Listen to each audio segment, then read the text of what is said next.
بسم اللہ الرحمن الرحیم۔ کیا آپ نے کبھی سوچا ہے کہ کوے نے انسان کو دفن کرنے کا طریقہ کیسے سکھایا؟ یہ حضرت آدم علیہ السلام کے دو بیٹوں کا ایک سبق آموز واقعہ ہے، جس میں حسد، غصہ، قتل، ندامت اور اللہ تعالیٰ کی قدرت کا ذکر ملتا ہے۔ قرآن مجید میں اللہ تعالیٰ فرماتا ہے کہ آدم علیہ السلام کے دونوں بیٹوں نے اللہ کے حضور قربانی پیش کی۔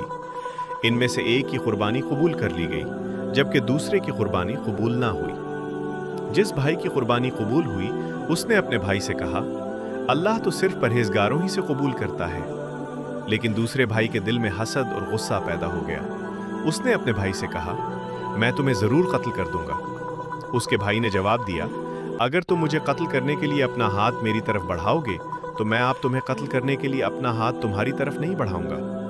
بے شک میں اللہ تمام جہانوں کے رب سے ڈرتا ہوں۔ اس نے اپنے بھائی کو سمجھایا اور اللہ سے ڈرنے کی نصیحت کی، لیکن حسد اور غصہ اس پر غالب آ گیا۔ آخرکار اس نے اپنے ہی بھائی کو قتل کر دیا۔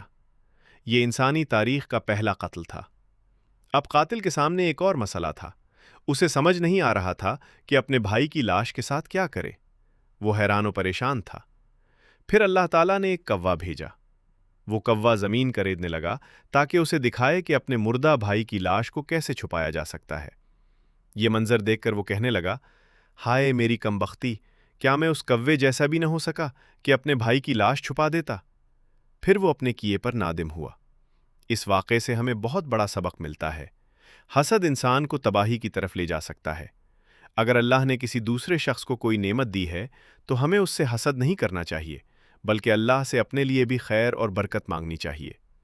غصے میں کیا گیا ایک فیصلہ پوری زندگی بدل سکتا ہے۔ اس لیے غصے کے وقت اپنے آپ کو قابو میں رکھنا چاہیے اور اللہ تعالیٰ سے ڈرنا چاہیے۔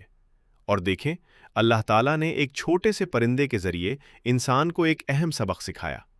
اس سے معلوم ہوتا ہے کہ اللہ تعالیٰ اپنی مخلوق میں سے کسی بھی چیز کو انسان کی رہنمائی اور نصیحت کا ذریعہ بنا سکتا ہے۔ اس واقعے کا سب سے بڑا سبق یہ ہے، حسد سے بچیں، غصے پر قابو رکھیں، اللہ سے ڈریں اور کسی انسان پر ظلم نہ کریں۔ اللہ تعالیٰ ہمارے دلوں سے حسد، نفرت اور تکبر کو دور فرمائے، ہمیں صبر اور تقوی عطا فرمائے اور ہمیں ہر گناہ سے محفوظ رکھے۔ آمین یا رب العالمین۔ حوالہ: سورۃ المائدہ، آیات 27 تا 31۔